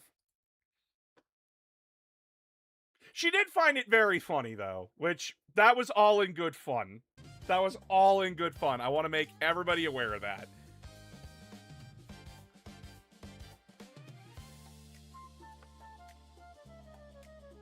Would this be a bad time to mention that Loading Ready Run actually follows you? Oh, it's one member of it. Who the fuck is that? Genuinely, I have Wait, no idea. as in, who is who? Okay, so Loading Ready Run. Loading Ready Run are a Vancouver Island-based sketch comedy troupe that also do nerd stuff and are mostly streamers now. They started out as doing sketch comedy. They run the Desert Bus charity drive every year, which is basically raising money. And they basically play Desert Bus for a week. Aww.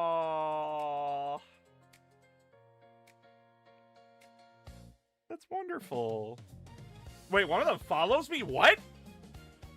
Yeah, they also do 40k. They also do like 40k and like Warhammer stuff, and yeah, one of them is like a fairly big 40k fan, and yeah, it makes sense that they would follow you. Wait, who the fuck learned this?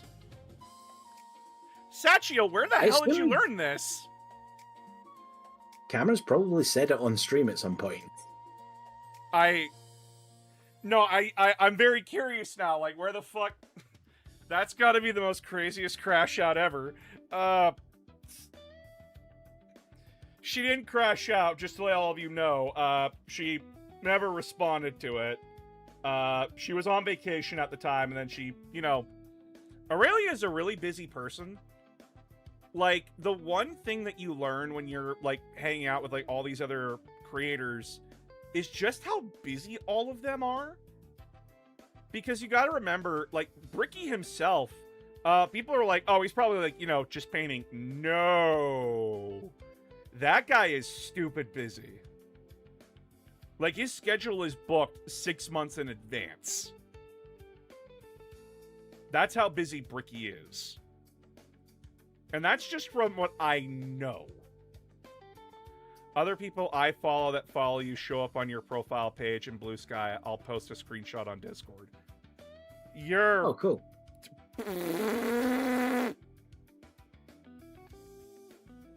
Pixar, it didn't happen.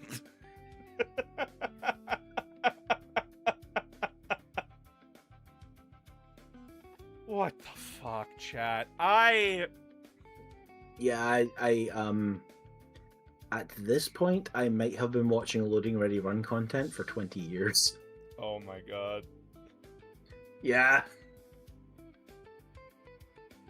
Chat, listen, I've been always that kind of person where I'm like, I'm not that popular, I'm not that cool.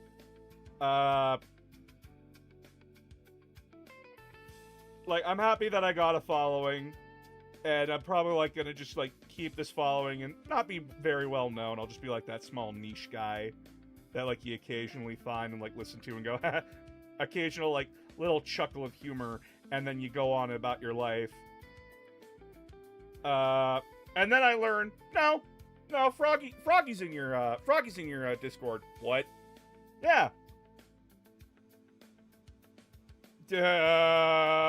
Okay.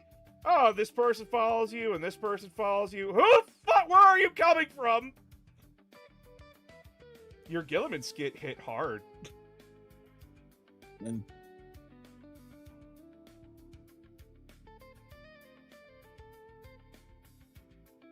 like, they deep dive, like, some of those other creators deep dive my channel, and they're like, yeah, no, a lot of what you said is based. And I'm like, what the fuck? Like, I'm sitting here not believing it either. 51 viewers, shit, this is doing some numbers. This is doing numbers, chat. Who are you people? Yeah, no, that is exactly me, Pathfinder. yeah. It's almost like you have a reasonably large following on YouTube for a 40k creator, and that translates into people being aware of who you are. Yeah, GW has not contacted me. Big sad. All I get is fucking AI scams. Hey, we want to sponsor you. Are you an AI company? Yep, you're a fucking scam. Get out of my fucking... Yeah. I do think you need to contact them. I think that is unfortunately, and I think they're really tightened up on like who their content creators are at the moment, because I think they think that might have been where some of the leaks were coming from. I wouldn't be surprised. I have heard between the, I mean, right, here's the thing. It's either that's where they think leaks are coming from, or, I don't know, it might be the fact that half their staff all go out and drink with people who make 40k content in Nottingham. Man, like... I wonder if there's like a games reporter just like hiding out in one of the bars that like Dan Abnett and all them frequent. Oh, you mean Bugman's at Warhammer World, where just a whole bunch of people that just work in the game, in the war games industry in Nottingham, also just go on like a Friday night or a Saturday night? Yes. Because it's also just a pub? Yes. GW, you're shooting yourselves in the foot here. You put alcohol in range of fucking creatives. Yep. And not just any alcohol, from what I understand. Good alcohol, too. Themed alcohol as well. They have themed ales and stuff. Yeah, when they did the Warhammer Edmonton Open, the night before the tournament actually starts, they have a little meet and greet, and the bar they take over, they have themed drinks there. Yeah. No, but like in like Nottingham, at like Warhammer World, they've like contracted with like local breweries and stuff to actually produce like Warhammer beers and stuff. When I discovered announcers content, I was holding my breath for about 10 seconds, thinking, "Please don't be a chud. Please don't be a chud." Until I finally saw a video that made me understand his face. Oh, I'm sorry. I really hope I don't give that impression on like first meeting.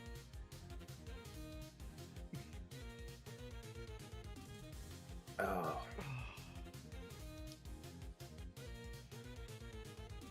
Yeah, I think TikTok might have pushed a couple of their videos at me at one point, and that's like how I discovered your stuff.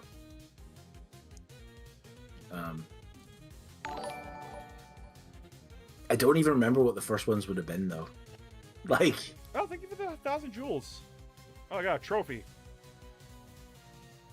This dude is a nerd. Yay for us nerds. Legit, that's it.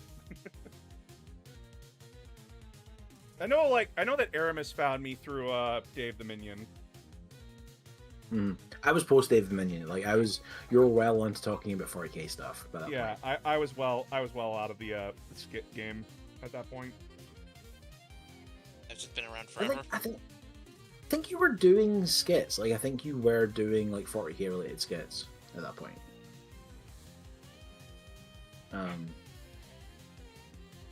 I genuinely don't remember. No. I mean, I'm trying to remember. It was like 3 years ago now, I think. Well, it's not like we can go check now because I deleted that account. Yeah. Yeah, I'm trying to think of who. I think it was Shadow was the one in charge of saving all the videos. Did he? I don't know. That's the problem. Did anyone ask? I'd have to double check. Because I didn't ask him to do that. Like, I know for a fact I never asked any of you to save it. I said, if anybody wants to save them, you have a week to do so. And then the channel's gone. And then I honored that agreement. And then I honored my word. Mm-hmm. So I'm trying to remember if anybody did or didn't. Easiest way to do that. Give me 1 second. We have Discord for a reason. Yeah, we have like a way of contacting people and letting them know. My goodness. Which also, by the way, I'll be doing a collab. I'll be joining in on like a massive creator collab for Speed Freaks tomorrow. Ooh. Gonna have fun. Oh yeah, also just fun playing Rocket League Warhammer Edition? No, we're just doing Speed Freaks. Just it. Yeah. Also, thank you for playing boarding actions the other day, because more people need to play non-competitive 40k on streams. I want to do more fun games of 40k on stream. It's just like I need to find time TTS to is do not it. set, and TTS is not great at being set up for it. Is the problem as well? Exactly. You were playing Terminal Junction Alpha, which is the basic boarding actions mission, which I have run so many times for people. Because it's a good demo one. There are like so many more flavorful boarding actions missions though. There's a jailbreak one where you have to like you have a special character like in a prison cell. You got to break them out. One of them is the ship is engaged in a engaged in a void fight. So each round you roll to see if one of the compartments on the ship gets breached, and anyone who's in that compartment, there's a chance they get sucked out into space. Oh, Bad day to not wear your Yeah. Magnetic boots. Yep.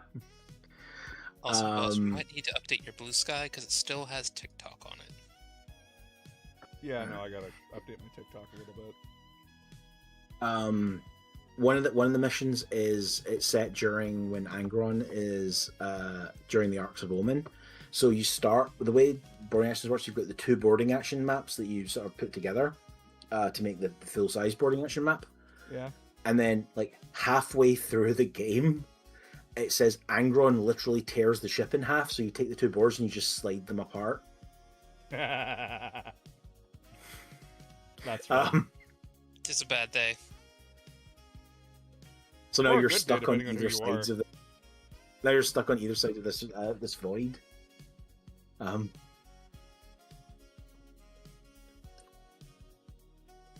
Listen, ship to ship fighting is always like really cool in my mind. I wish that we actually had more ship-to-ship combat. It's a major thing in like a lot of the 40k books. Exactly. Like I want to Yeah. know what a battle barge fight would look like. Like, Battlefleet what is Gothic. the Milsim style of like being able to send out kind of what's that game that T-Com It's- is playing? It's Battlefleet Gothic. Like you got to just play like that's what 40k ship to ship combat is, and it's amazing. And they should bring it back and not make it a game set in the Horus Heresy. Don't do that, GW. I will come and I will find you. That's not very hard. considering It's where not- you live. You You No, are you're actually already- kind of close to them, so But it's that thing of like, oh, we're bringing back Epic. It's going to be called Legions Imperialis. Oh, that's really cool. We're setting it in the Horus Heresy. So there's only like, so it's Space Marines versus Space Marines, or Space Marines versus Soldiers, or Space Marines versus Mechanicum. Cool. No, or Space Marines versus Titans.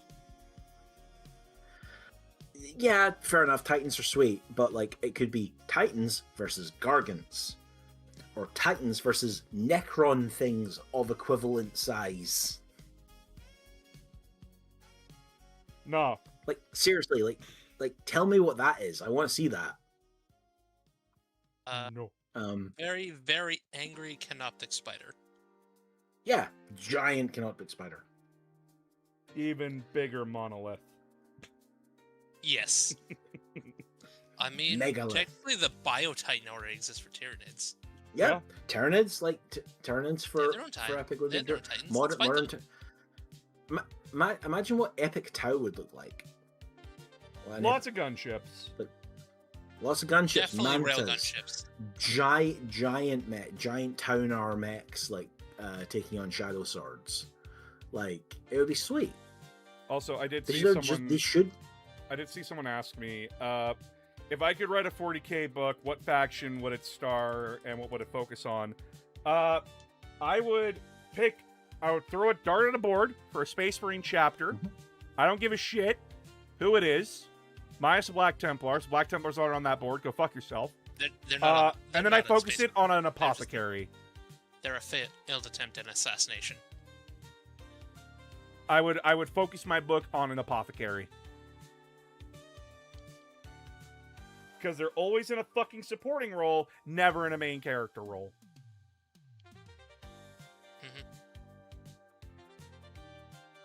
And no, don't say, well, what about the apothecary from that one animated short? He wasn't the main character, that was Sakan. Yeah. That poor apothecary. He was just a scientist. He was just the smartest one in the room. He was an apothecary biologist. He was trying to discover what is the most efficient way of what. He was trying to understand alien biology so that they can understand better ways to kill it. Mysteriously, the truth keeps being bullets. I don't know what to tell you. Man, what's the best way to kill this bug? Have you tried shooting at it? Well, You're a genius. you're a genius. Thank you very much. Man, this bug keeps... Man, these bugs are really hard to, like, chop through. Have you tried shooting them yet? Mm-hmm. Bullets solve a lot of your problems. I'm now reminded of the story behind the 45 APC. Have you put enough bullets downrange yet? No, do you know the story why the U.S. had to start using the 45 APC? I do not know the story. Skippy. So back in the late 1800s, the U.S. came into possession of the Philippines, and naturally, the Philippines did not wish to be ruled. And during their raids against the U.S., who at the time used a 38 caliber, many of their people would wrap themselves heavily in large amounts of clothing, gear, and then take drugs that would dull or temporarily remove the sense of pain. So, became a situation of, oh yes, the Philippines had their own version of berserkers who were able to tank the standard munition at the time. So, yeah. There's a reason that they say that the 45 APC is what you use to kill the soul. Yeah. We had to upgrade to a 45 caliber with the classic 1911 Samuel Colt as the standard issue arm for about 60-ish years? TCOM can fact check me on that later. But basically, because the Philippines, they had it in them, the US had to upgrade their bullets. And that's where the 45 APC comes from. Was the simple fact that we needed a bigger round to solve a problem.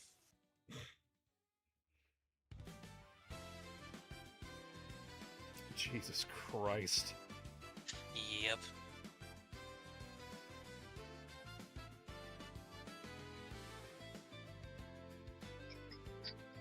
Has Yeah. anyone checked to see what the fuck is happening with TikTok?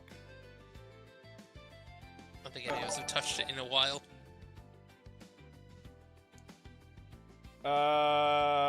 Well, TikTok currently is in massive shit with the EU, Of course it is. and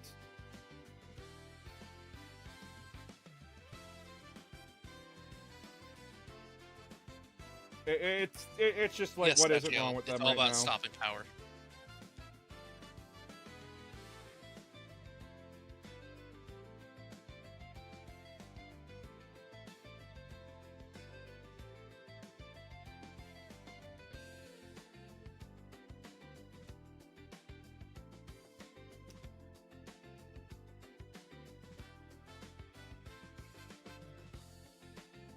I once had an Imperial agent ask me, Lord Inquisitor, do you ever feel anything when you kill people? Do you ever feel anything when you kill a man who you do not know is fully guilty? Yes, I respond. The kickback of my gun. Mm-hmm.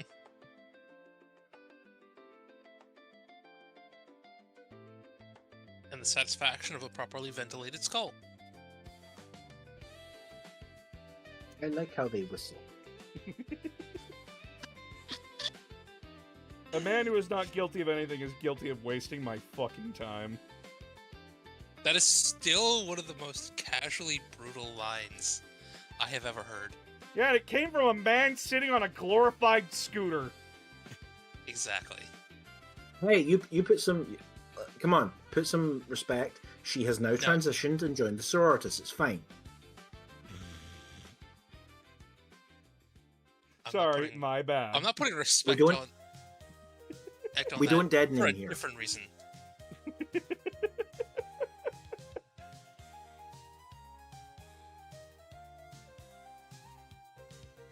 I still get like a lot of people asking me, how the fuck did how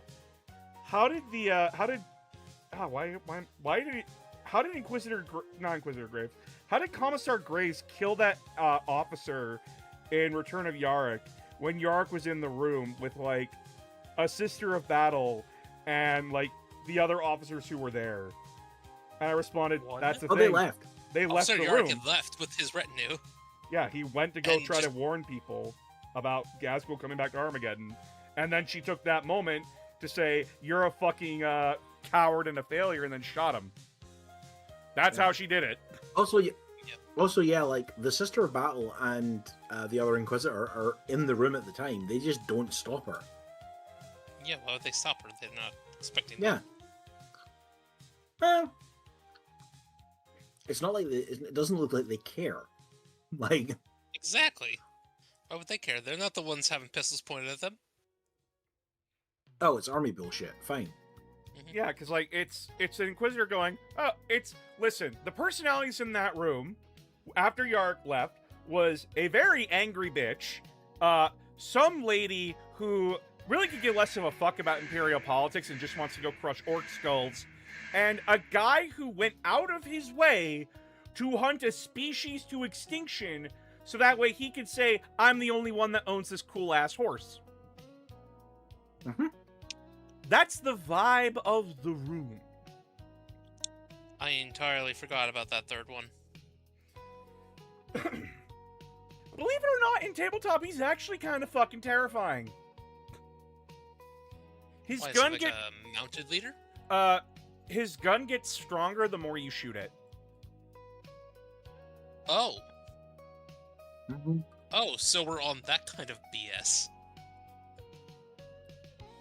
Yeah, and he's a sniper too. So, Oh. And like precision is kind of more useful now. Precision was always useful. yeah, but it's more useful. Yeah, but it's now. more useful now. It's one of those situations where it's like, since leaders always lead, they keep their unit's ability when they're alive, even when they're alive. It doesn't work the other way around. So if the leader unit dies, then the squad loses the leader ability. And not only that, but like you lose, especially for like armies like Guard who rely on high leadership. Take away the high leadership guy in the squad, or the guy that's, you know, able to give orders, shit goes wrong very fast.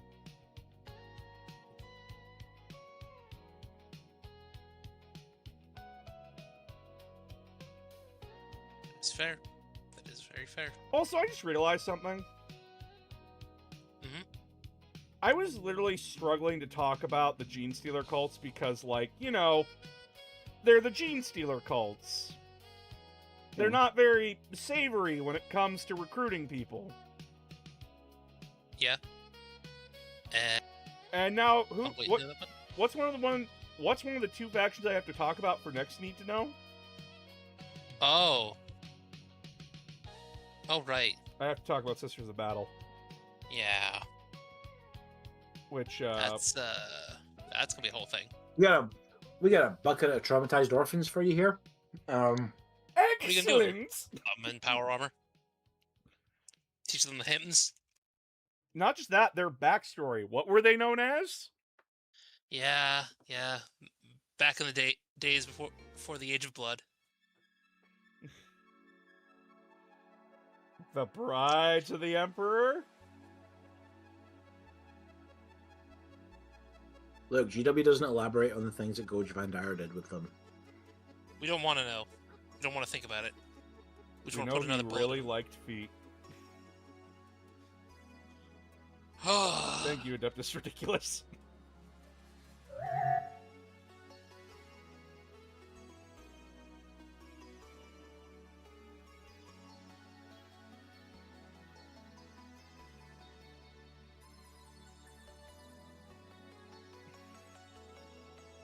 I'll take things I could have The gone one- my the one- entire life without knowing for 200. Thank you, Alex. There's the fun one when people do actually read like Sisters of Battle books and they get to the point where it's like, wait, what do you mean that they're not celibate? It's like they're not nuns like that. No. Like, Guys, they murder people on the reg. They are not nuns like that. Like, they will, if a Sister of Battle likes you, Congratulations, you're pray to whatever emperor or god is listening, because if it's one of those Imperial more Saint. violent orders, you're in trouble. There ain't no saving you, buddy. You or your spine. You will be that episode of Futurama, and no, it will not be a joke. I mean, they went out of their way to show exactly how much not a joke it was. The spirit is It's willing, so but the still- body, the flesh. Is bruised and spongy.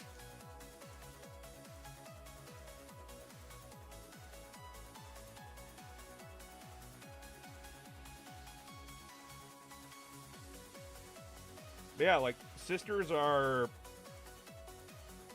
The sisters are really mean when they want to be, guys. Huh? They are not like... A lot of people are just like... But they're like nuns. Like, nuns are like strict Not and that nice. kind of nun, And buddy. I'm like, nope. These are brainwashed orphan girls who are told that you will kill and it will make the emperor very happy. They want to please Oh, the so they're magical girls from Madoka. Yes! Yes! Hmm. I don't like that. I don't like that I can understand that one. Why? Thanks Because for it's that. true. Yeah. Yeah. I have watched like exactly Heck, 3 anime maybe. series in my life, and that is one of them. Which means there's the argument for What? You wanted to kill in the Warhammer emperor's did it name, little first. girl, and I gave you the power to do it. Yep. Oh god, the Emperor's Kube. Yes. Okay, we should probably specify that the Emperor entombed on the throne is Kyubey. The warp entity is probably Walpurgis Night.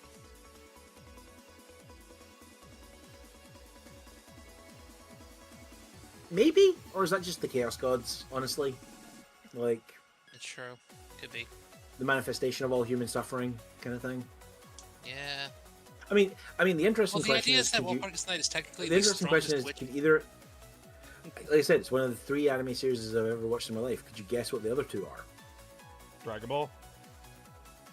I'm No, it gonna doesn't count. guess. I actually technically have not seen all of Dragon Ball, because remember, I have never actually seen Dragon Ball. Ah, you see Z. Yeah. Got it. And Easter then egg Z. that was I a want to threat. say He Gundam. doesn't count. Nope, never seen Gundam. I've never watched the Gundam series all the way through. Really? That I'm was gonna guess. Seacom keeps trying to make me. I had to guess. Have you watched Trigun? No. Martin? What's the third one? Oh, I'm not. I wouldn't count Z as like being. I don't think I've seen all of Z. I am aware of what happens in Z, but I don't think I've seen all of it.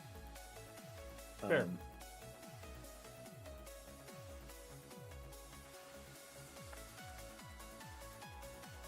Okay, so you've seen Madoka Magica. You've seen. I've not seen Evangelion. I've not watched all of it. I've not watched Evangelion. Wow. I am aware of what happens in Evangelion. I have not watched Evangelion, nor do I have any That's- intention to, because fuck that. Sorry. No, fair enough. I was about to say, we have 2 options here. You either go the rest of your life without it, or we make a weekend out of it. Yeah, no, I'm good. Because there's a lot of movies to watch. Yeah, and no. I'm good. No thanks. I choose life. Oh, I'm how like many Shinji's of us mom. wish we could do that? I'm now reminded of one of my favorite lines from a fanfiction ever. Specifically involving... Is it Evangelion one? Specifically involving... Gendo actually learning why she did it, and... My man went on a drunken bender. One hint for one of the series is it was on Toonami. Sailor Moon. No. Bo-bo-bo? What? Bo-bo-bo-bo-bo-bo? No. Darn. Still one of the This is best where jobs. This is where I found out that I had different Toonami series as to you guys did, isn't it? Inuyasha? It was not Inuyasha. Okay. That was on Ranma One Toonami. Half, I- Yu Yu Hakusho, Nope. What was it? I got nothing. Naruto? It was not Naruto. It was Cowboy Bebop. Ah, there we go. Oh, yeah, that was very early. Like Yeah. that was like when I was 7. Toonami. Yeah. I keep forgetting how much older you are than the rest of us. Yeah. Yeah, no, Will. yeah. Like, Will's got some years on us. Yeah, Cowboy Bebop, Madoka Magica, and one other series of the ones that I've watched all the way through. Oh, this can bother me. Why? What's bothering you? I don't know what the third series is. It's trying to from think. the 20. It's from the 2010s, I think. I think it was From from the the 2010s. Hang on, let me look this up. Oh, he's got to go look to double check for himself. Well, I didn't see it when it first came out. I saw it like a couple of years later.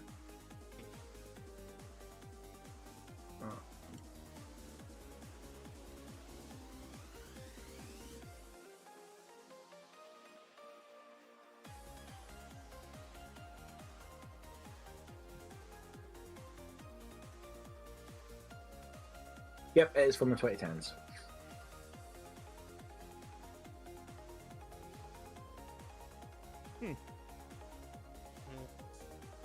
The one Okay, anime I from the watched that I 20 liked at the time, but would never watch again, Elfen Lied.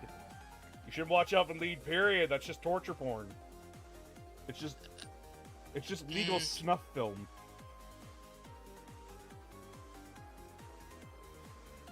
There are worse series that would definitely be more deserving of that moniker.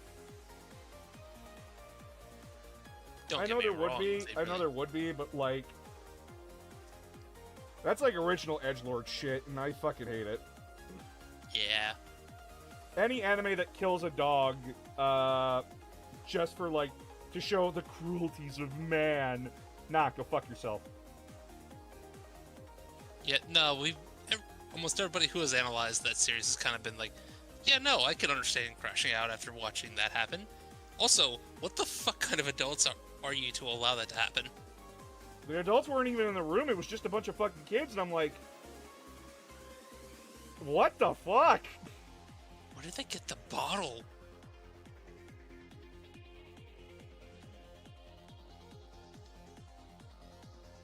Like, I have so many questions to how it escalated that far, because that's not something just a child will casually do. There are signs long before they step up to pet murder. Yeah, usually. Which is why it's still on the what happened and Not where a did this fan go of John wrong. Wick, then? No, John Wick is a movie. It doesn't. Listen, when the guy kills the dog, it's quick and it happens. Like, it just. They don't linger on it. They don't, like, Okay, show you the legit dog question. suffering. Legit question about John Wick, though, right? Because I remember someone said this to me, and it's like I actually don't know if I would say that, but like it's an interesting question. Does the dog get fridged in John Wick? Ooh, technically, okay. Fridging is yeah, when you this, use- this my okay. brain was like, No, Bridging is when you use the death of another character, specifically a woman, to be to improve to help the character development of a different, most likely male character. yeah. it does meet the qualifications of fridging. It's when you, Well, was it's the when you dog male or introduce a character female? specifically. We don't know. I Oh, don't we think. don't know, which is also part of it. Is like we've only known about this dog for less than And 15 minutes. it doesn't help his character development. It just gets the story going. Yeah, that's the difference. Is it's not developing his character so much as becoming a point of action. Well, I think Now, I think granted- when Gail Simone originally wrote about it, what she actually was saying was it's when you introduce a female character specifically to provide motivation to a male character. If because you're of their going off death. of that interpretation, then yes, the dog was fridged. Yeah, it's the dog is fridged. Also, yeah.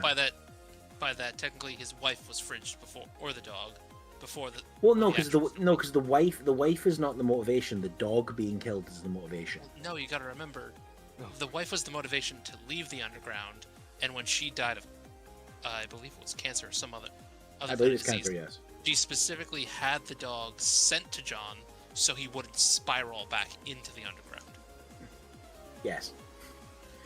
Thus, when the dog died, the last thing that held his sanity and himself above ground, I do- yeah, he lost it, as one I does. love it. I don't know. love I do that not. series. I don't know. I don't consider that. I don't think that would be fridging. I would like to ask the person that made that fucking article, like, would you consider this fridging?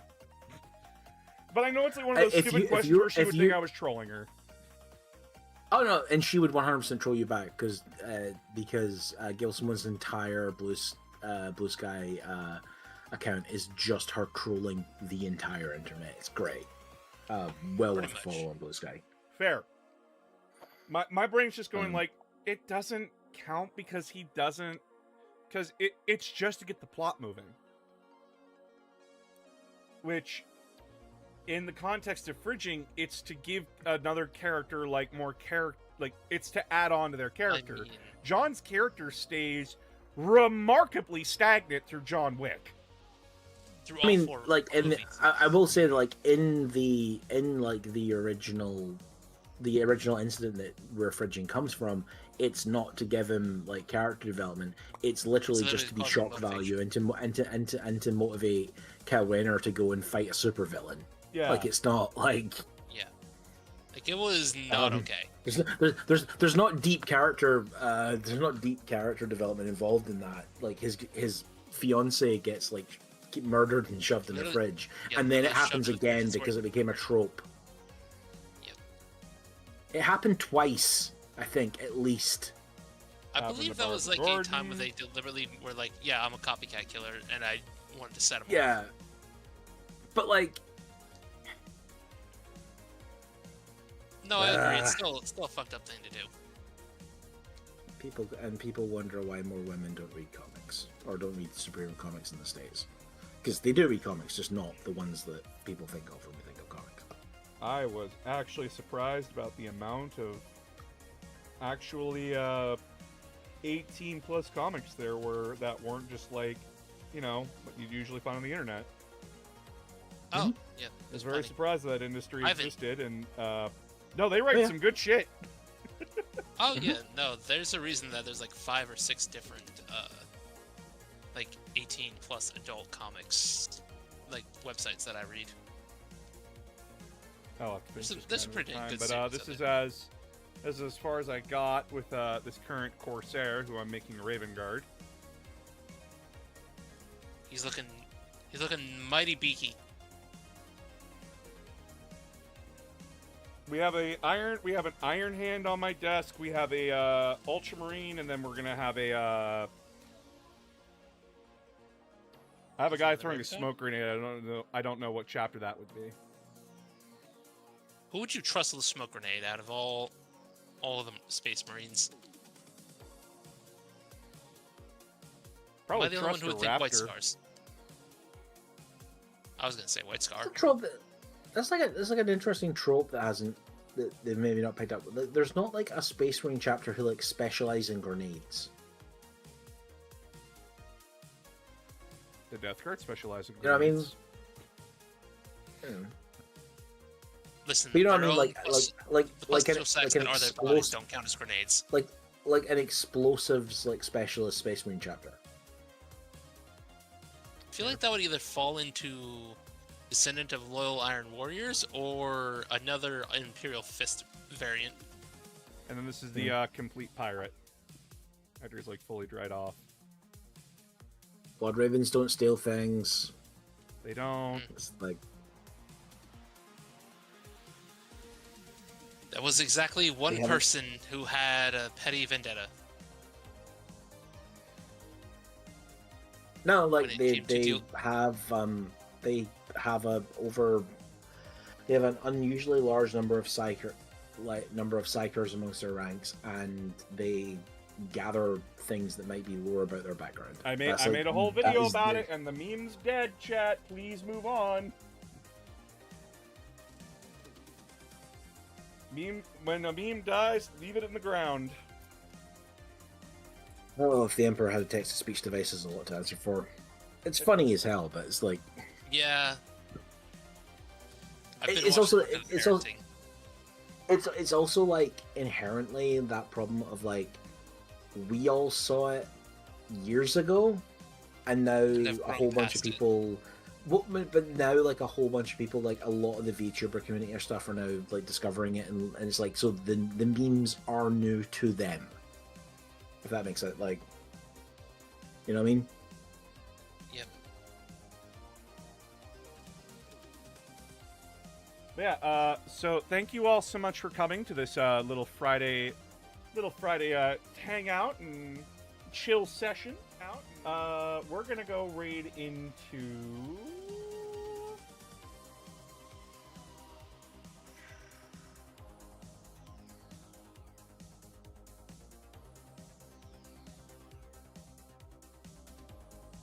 You know, we're gonna raid into Spooky Rune because she's doing a collab, and Always help out friends when they're doing collabs. yeah, so that way you all can see more people. You know, we gotta spread the love.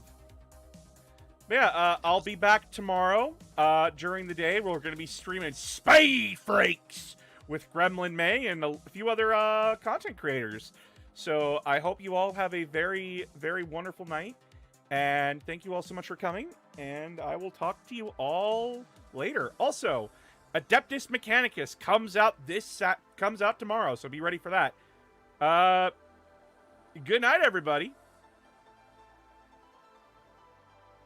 To it, and it would be like either per week or every 2 weeks or something, and I can't right now. You're No up. hold button? Okay. Little children, the times come.